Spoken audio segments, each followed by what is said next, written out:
Watcher in the Field. It was the summer of 1998 when I first encountered the thing. I was 17, living in a royal town in the middle of nowhere and bored out of my mind. My family owned a small farmhouse, and beyond it was a wide expanse of cornfields that stretched for miles. It was the kind of place where nothing ever happened, until it did. One evening, I was sitting in my room when I heard something strange. It wasn't the typical hum of the night or the soft rustling of the corn. It was a slow, deliberate scratching, like nails scraping against glass.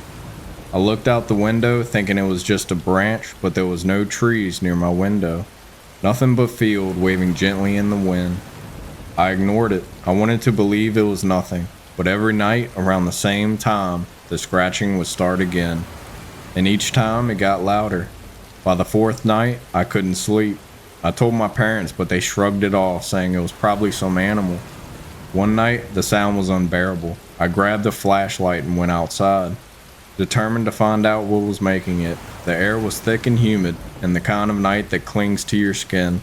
I made my way toward the edge of the cornfield. The beam of the light was cutting through the dark like a knife. Then I saw it. At first, I thought it was a scarecrow. There at the edge of the field stood a figure, tall, hunched, and barely visible against the dark sky. It didn't move, didn't sway in the wind like the corn, just stood there, watching. I aimed the flashlight at it, expecting to see fabric and straw, but what I saw made my blood turn cold. The figure wasn't a scarecrow. It was human, or at least it had the shape of one. Its skin was pale, too pale, like something that hadn't seen sunlight in years. Its eyes were large, round, and reflective, catching the light from my flashlight like an animal's eyes in the dark. But the worst part was its mouth, hanging open, unnaturally wide, stretching across its face in a grotesque, silent scream. I froze, unable to move or even breathe. The figure just stood there, watching me with that horrible, gaping mouth. Then it moved. Not like a person would. It didn't walk.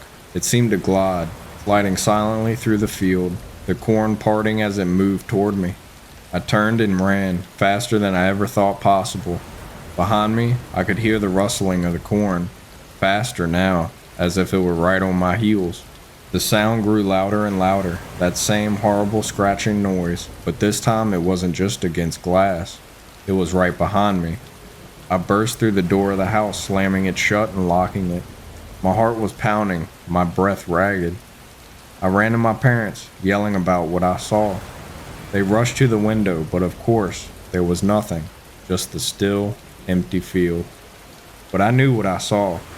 The next morning, I woke up to find deep, jagged scratches on my bedroom window.